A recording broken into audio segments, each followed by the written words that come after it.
noite a todos. Sejamos todos bem-vindos a essa casa de luz e acolhimento. Vamos iniciar os trabalhos da noite, nos colocando em posição confortável, elevando nosso pensamento em oração e pedindo a Deus e ao Mestre Jesus que nos acompanhem e nos amparem nos trabalhos dessa noite. Para nos harmonizarmos, eu quero ler uma reflexão trazida pelo Espírito Meimei, através de Chico Xavier, intitulada Prece. Senhor, ensina-nos a oferecer-te o coração puro e o pensamento elevado na oração. Ajuda-nos a pedir em teu nome, para que a força de nossos desejos não perturbe a execução dos teus desígnios. Ampara-nos, a fim de que o nosso sentimento se harmonize com a tua vontade e que possamos, cada dia, ser instrumentos vivos e operosos da paz, do amor, do aperfeiçoamento e da alegria. Tudo de acordo com a tua lei. Agradecemos então a Deus, a Jesus, todas as experiências vividas em mais um dia. Agradecemos a saúde do corpo e a lucidez da mente. Pedimos o teu auxílio e proteção para os trabalhos dessa noite e reforçamos o nosso compromisso de nos mantermos firmes no caminho do bem, com o coração aberto aos teus ensinamentos e perseverante nas tuas palavras. Que o amor e a misericórdia do Cristo permaneçam conosco. Que assim seja. Então, para essa noite, eu trouxe uma reflexão sobre dos ensinamentos mais desafiadores do Mestre: amar o inimigo. Amar o inimigo talvez seja um dos ensinamentos mais difíceis de nós, no nosso grau de evolução, entendermos. Talvez por isso se torne tão difícil colocá-lo em prática. No Evangelho de Mateus, capítulo 5, nos versículos 43 a 45, ele nos diz o seguinte: ouviste o que foi dito, amarás o teu próximo e odiarás o teu inimigo.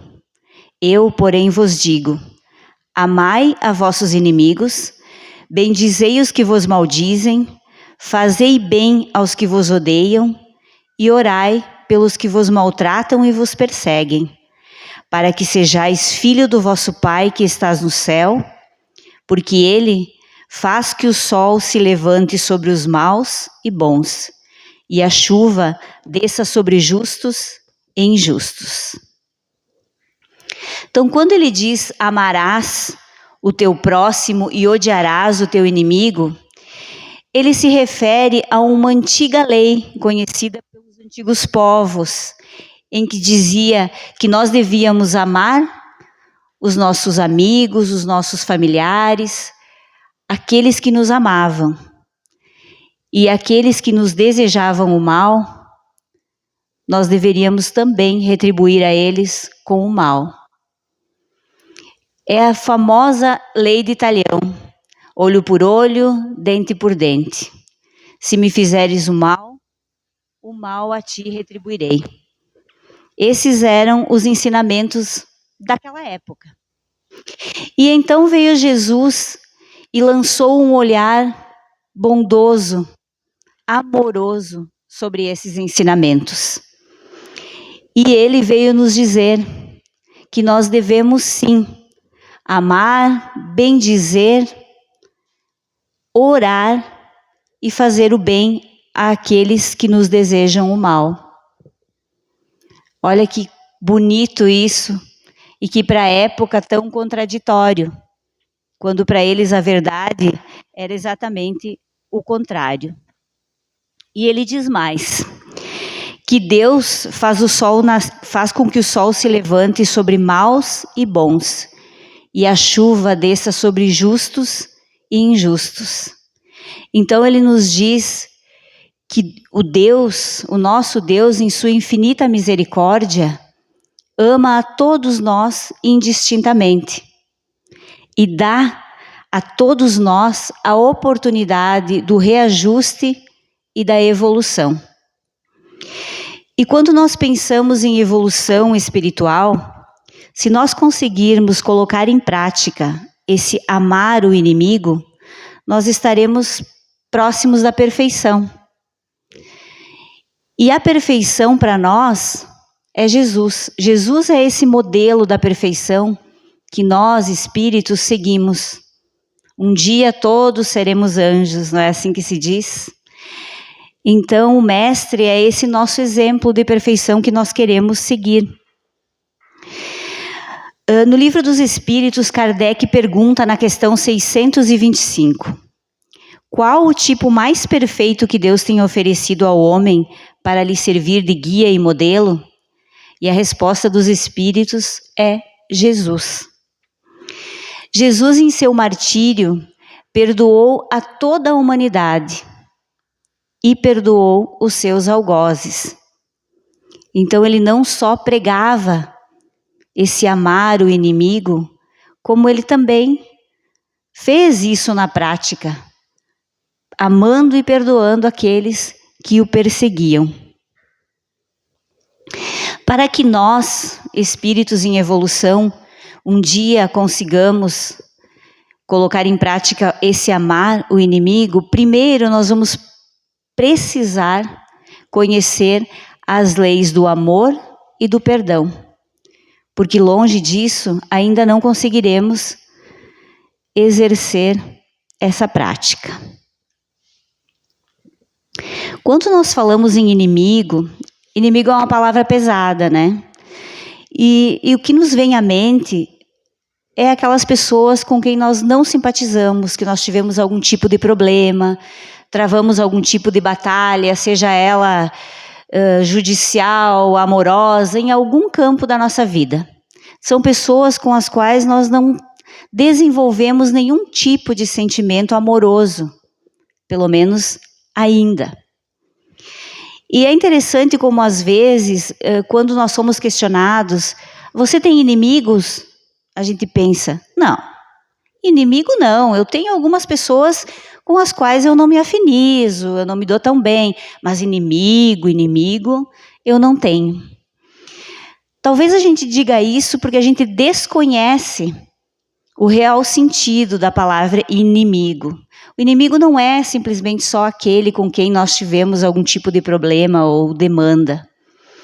E é importante a gente lembrar que às vezes coisas pequenas, mágoas que a gente gera no outro, coisas minúsculas, podem se transformar em mágoas grandes e dali também podem surgir futuros inimigos. Então é importante que a gente esteja sempre atento ao nosso comportamento, porque ele pode gerar alguns desconfortos nos nossos irmãos e isso pode vir a se tornar também uma batalha futura. Nós podemos exemplificar, para deixar mais simples, 3 tipos de inimigos que nós podemos ter durante a nossa existência, que são os inimigos íntimos ou inimigos ocultos, os inimigos do presente e os inimigos do passado. O inimigo íntimo. Então, esses inimigos íntimos são aqueles que eu carrego em mim, aqueles que se alojam lá na minha intimidade e impedem o meu progresso espiritual. Nós podemos chamar também esses inimigos de más tendências ou das nossas imperfeições, que ainda nós carregamos.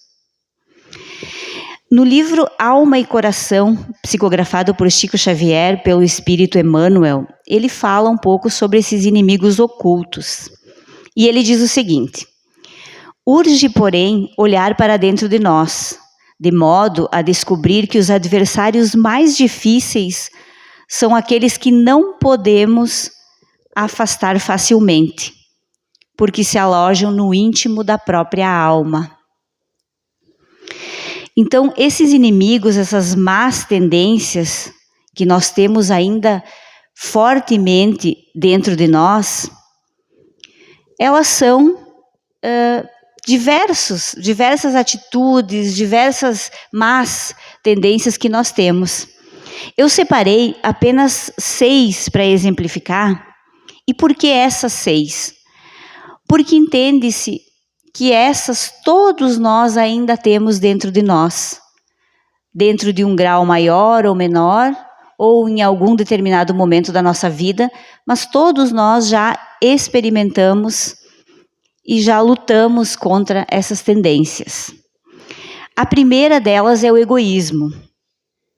O egoísmo é aquele sentimento que me faz enxergar só as minhas necessidades e me impede de olhar para o outro e ver aquilo que o outro está precisando e eu poderia auxiliar.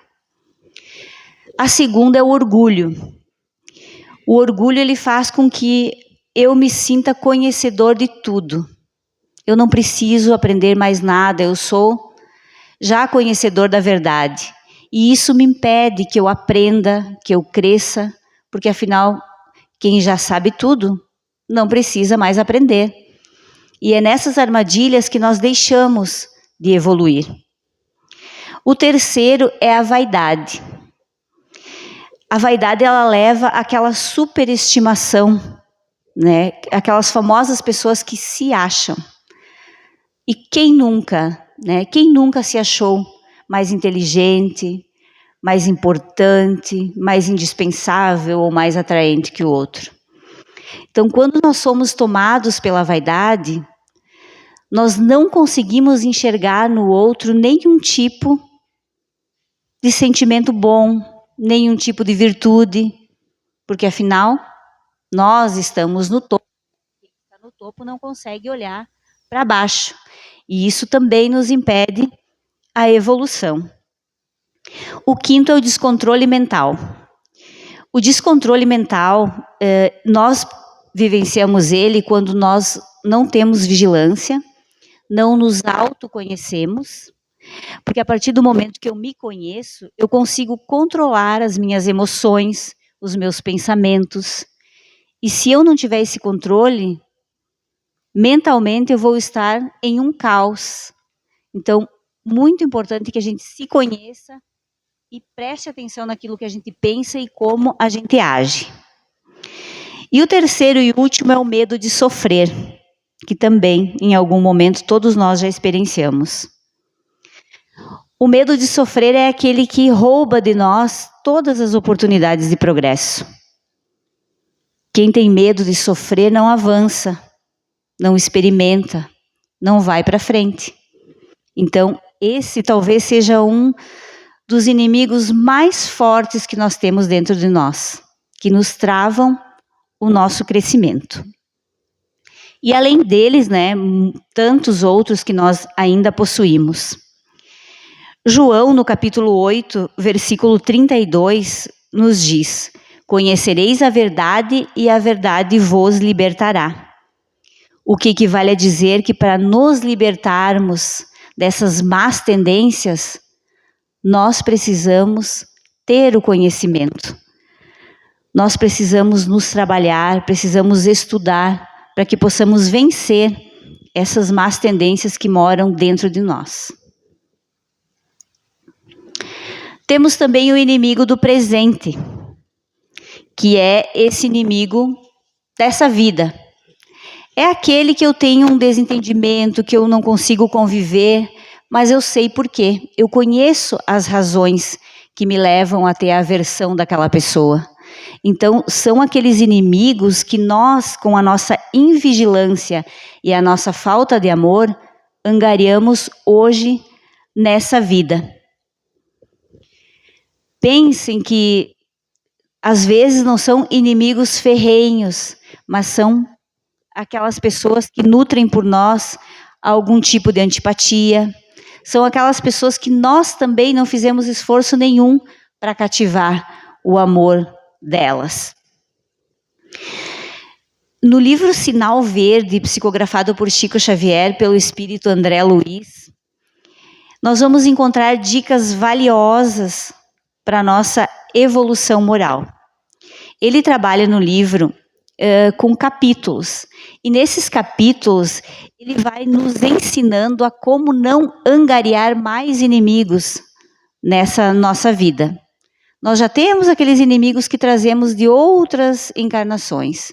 Então agora a gente não precisa angariar mais alguns. Nós precisamos, na verdade, aparar as arestas com aqueles que nós já estamos convivendo. Então achei muito interessante e eu trouxe 4 tópicos que é muito bom de se pensar. O primeiro é no recinto doméstico, que é onde ele ensina como não criar mais antipatias com as pessoas que nós convivemos. E aí ele fala: falar baixo, não utilizar os utensílios domésticos fazendo barulho, né? E aí a gente lembra quantas vezes, né? Lavar a louça batendo o prato, abrir a janela de manhã com aquele destempero, são coisas pequenas, né? Desde elogiar os filhos, reconhecer neles as coisas que eles têm de positivo, não trazer queixas para casa, não falar sobre doenças, sobre fofocas, manter o equilíbrio no ambiente doméstico. Ele fala da relação também dos cônjuges. Como tratar os nossos companheiros. E aí ele fala uma coisa muito interessante, que nós devemos respeitar a amizade dos nossos cônjuges, a família, aquelas pessoas que eles, quando vieram para a relação, já conheciam, já tinham algum tipo de relacionamento. E ele vai mais além. Ele fala que nós devemos sempre apoiar os nossos companheiros a se desenvolver, tanto no profissionalmente como pessoalmente. E lembra que as relações entre marido e mulher, elas precisam recomeçar todos os dias. É um exercício diário, para que a gente consiga manter no nosso lar esse equilíbrio e esse amor. Fala também dos parentes difíceis, né, que são aquelas pessoas que se agregam à nossa família, que nós precisamos ter muita paciência, porque essas pessoas trazem experiências de vidas passadas, em que talvez nós até fomos responsáveis por alguns acontecimentos da vida deles. E nós não devemos exigir deles o mesmo entendimento que nós já possuímos. Então, paciência com essas pessoas. E por último, também ele fala de como nós devemos nos comportar na via pública. E aí ele cita que quando nós estamos dirigindo, mesmo que a gente esteja com pressa, evitar xingamentos, buzinadas desnecessárias, palavrões ao volante, que toda essa energia que a gente emite, ela vai chegar em alguém. E quando nós estamos na situação de pedestre, estamos caminhando pela via pública, também respeitar o sinal, conversar com as pessoas que conversam conosco, dar um bom dia àqueles que nos cumprimentam. E aí nós pensamos quantas vezes, né, as pessoas cumprimentam nós na rua e a gente passa batido. E aí ele lembra que essas pessoas ficam com uma má impressão de nós. E pode também isso gerar, não uma inimizade, mas um certo constrangimento. As pessoas podem passar a não gostar da gente e nutrir por nós sentimentos desagradáveis. Então são pequenas coisas que nos permitem manter uma conexão mais alinhada com as esferas superiores e manter o amor e o carinho com as pessoas que estão lado a lado conosco. Temos, por fim, o inimigo do passado, que a doutrina espírita nos explica que ao reencarnarmos, nos é concedido o esquecimento das experiências anteriores, para que a gente volte e recomece sem nenhuma lembrança desagradável e possa agora, com essas pessoas que nós convivemos, recomeçar de uma forma mais assertiva. No livro Vivendo o Evangelho, no item 142, onde ele trata dos inimigos de ontem, ele diz: Não é fácil dedicar afeição ao inimigo declarado, que te ameaça a paz e os momentos de alegria. Contudo, ainda que não percebas, já começastes a amar os inimigos, camuflados, que te partilham a convivência diária. E aí ele fala, né, que a misericórdia divina nos permite que esses desafetos nossos voltem hoje para o nosso convívio. E aí é que nós precisamos realinhar com eles aquilo que não ficou tão bem em outras experiências. E os nossos inimigos podem ser hoje aquele irmão que a gente tem dificuldade em se relacionar, aquele irmão que critica o tempo todo, o pai exigente que não aceita a profissão do filho, o casamento, aquela mãe que critica, que está sempre queixosa, o marido que nós escolhemos, que às vezes é ciumento, que procura tolir a nossa liberdade, aquele filho difícil, que não obedece, que não respeita os pais, que está a toda hora desafiando. Esses podem ser, e provavelmente são, os nossos inimigos de vidas passadas, que estão aqui, que voltaram para o nosso convívio com a promessa do reajuste. E muito provavelmente nós também concordamos com isso.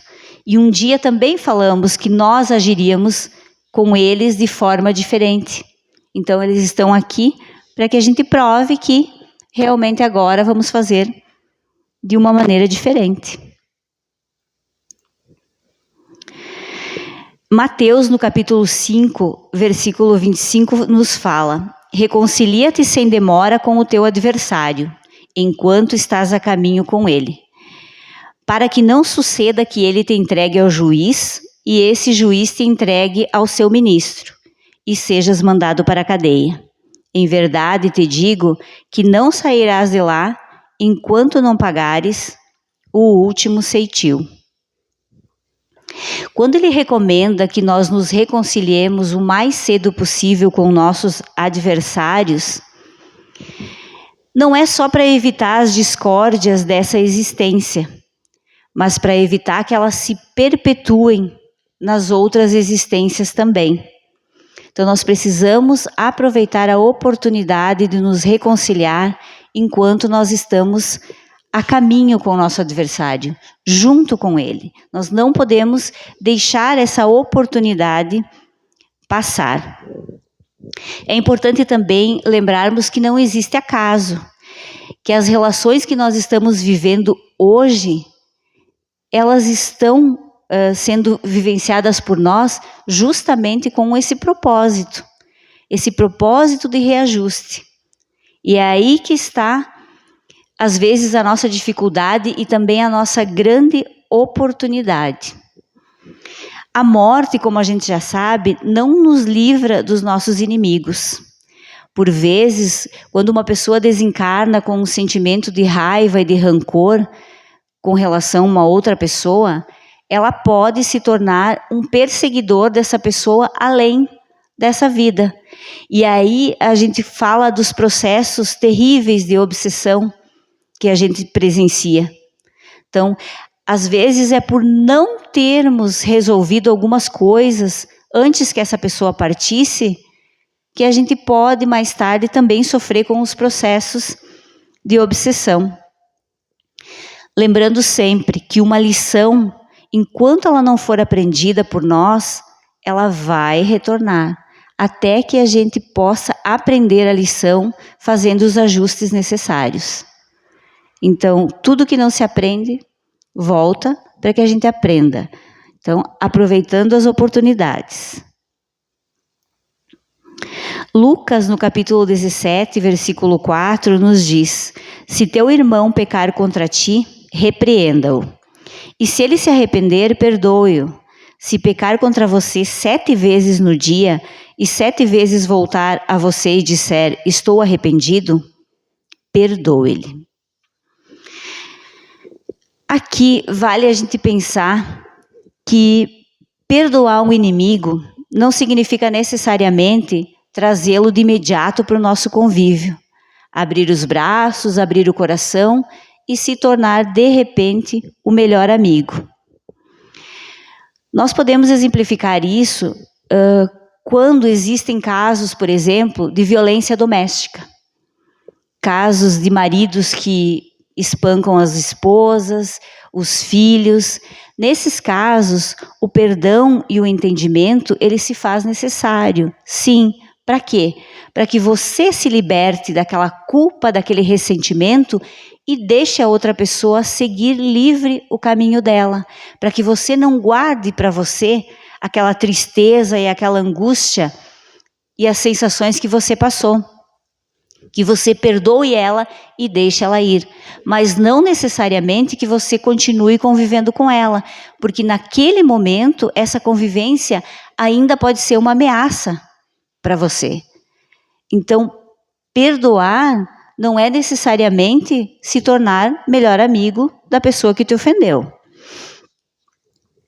Amar o inimigo não significa que não devemos diferenciá-lo dos amigos. Então, eu acredito que esse seja o grande segredo. Não é necessário que nós passamos, de repente, a ser os melhores amigos daquelas pessoas que nos ofenderam. Mas é necessário, sim, que a gente entenda, perdoe e deixe a pessoa seguir o seu caminho. Bem-aventurados os misericordiosos, porque eles alcançarão a misericórdia. Isso está em Mateus. Muito provavelmente, para a maioria de nós, no estado evolutivo em que nós nos encontramos, amar o inimigo ainda não podemos dizer isso no sentido mais completo da palavra, em se ter um sentimento amoroso, livre de receios e desconfianças, porque nós ainda não temos condições morais para vencer o nosso orgulho e o nosso egoísmo. Então, nós ainda estamos em fase de evolução. Não podemos exigir de nós ainda esse sentimento puro do Cristo. Um dia ainda teremos, mas por hora somos aprendizes. Mas podemos começar esse processo de reconciliação, sendo capazes, por exemplo, de reconhecer nos nossos adversários as coisas boas que eles têm, as virtudes. Porque sim, todos temos virtudes. E eles também, nessa jornada, já empreenderam coisas boas e já têm esse mérito. Então, para começar a perdoar, a gente precisa olhar para o outro e reconhecer que ele também tem coisas boas, assim como nós. E exercitar algumas coisas. Por exemplo, desculpar sem impor condições. Isso é importante. Desejar-lhe o bem no lugar do mal. Então, se eu não consigo amar, pelo menos não desejar o mal. Desejar coisas boas para essa pessoa. Alegrar-se com as coisas boas que aconteçam para ele. Não é fácil? Não é. Mas é um exercício que vale a pena. Quando acontece alguma coisa boa para uma pessoa que nós não temos muita afinidade, que bom. Que bom que aconteceu uma coisa boa com ele. Comigo também acontece e isso é maravilhoso. Não fazer nada que possa prejudicá-lo, nem em palavras e nem em ações. Então isso já é o começo. Se eu não posso amar, pelo menos eu não preciso falar mal e nem prejudicá-lo. E por fim, orar para os nossos desafetos. Quando a gente pensa em orar, a gente se imagina fazendo uma oração para uma pessoa que nós não temos tanto amor, tanta afinidade.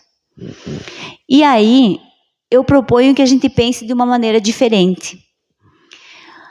Todos nós sabemos que a oração, ela nos conecta ao alto. E quando nós sentimos raiva, desprezo de alguma pessoa, nós também, pelo pensamento, nos conectamos a ela, certo? Então, quando nós fizemos uma oração pedindo para que essa pessoa seja iluminada, para que coisas boas aconteçam com ela, nós cortamos esse vínculo que tínhamos estabelecido com ele. E se ele está fazendo alguma coisa que não é boa, que não é legal, nós cortando esse vínculo, nós não vamos mais nos ligar a ele. Então, olha que maravilha. A oração vai beneficiar a essa pessoa e vai nos beneficiar também por cortar esse vínculo que nós temos com ele. E isso é muito bom. Enfim, seria pagar-lhe todo o mal com o bem. E fazendo isso, nós já estamos próximos do amor e nos aproximando do perdão também. Eu quero encerrar com uma reflexão do espírito Bezerra de Menezes, que ele diz o seguinte: todos temos inimigos, até Jesus os teve, mas o que importa é não ser inimigo de ninguém. Então Bezerra nos lembra que sobre os pensamentos, atitudes e as escolhas do outro, nós não temos nenhuma responsabilidade e não temos como intervir nisso. Mas sobre os nossos pensamentos, as nossas ações e as nossas escolhas, nós temos total domínio e inclusive somos responsáveis por isso. Então, se nós perdoarmos o outro, nós já podemos dizer que estamos aprendendo, estamos com o coração mais leve, estamos dando um passo para essa reconciliação. Se o outro não aceitar o nosso pedido sincero de perdão, então essa responsabilidade já passa a ser dele. E nós podemos seguir tranquilos o nosso caminho. Então, meus irmãos, essa era a reflexão que eu tinha para compartilhar com vocês nessa noite. Agradeço a todos pela atenção e vamos iniciar a irradiação. Peço aos passistas que se coloquem à disposição da espiritualidade para auxiliar nessa atividade de conexão e de amor. Assim sendo, proponho que exercitemos o nosso amor através do perdão. Vamos juntos, mentalizando nosso Mestre Jesus, com suas mãos estendidas em nossa direção, derramando luzes de amor, entendimento, sabedoria e cura. Imaginemos essas luzes envolvendo nossos lares, encontrando lá nossos familiares unidos em oração e agradecimento. Essas luzes envolvem os nossos locais de trabalho e espalham a paz e a harmonia a todo o ambiente. A luz cada vez mais se expande, visitando aquelas pessoas queridas que conhecemos e que sabemos estejam passando por momentos de provação e necessitando de auxílio. Com essa luz agora ainda mais forte e brilhante, vamos mentalizar aquelas pessoas que hoje, nessa experiência terrena, ainda são nossos desafetos, ou pelos quais ainda não conseguimos ter simpatia. Enxergamos eles sendo banhados por essa luz de amor e reconciliação, que nós gentilmente estamos enviando a eles. E sentimos então o nosso coração emocionado e feliz por já conseguir fazer esse movimento em direção à reconciliação e esse contato com a paz que esse encontro nos traz. Agradecidos, retornemos ao aqui e agora e no silêncio do nosso pensamento podemos dizer então a Jesus: obrigada pelo teu infinito amor que nos permite todos os dias recomeçar. Que a luz do amor e do perdão iluminem nosso caminho e nos façam lembrar que somos espíritos de amor em um caminho de evolução.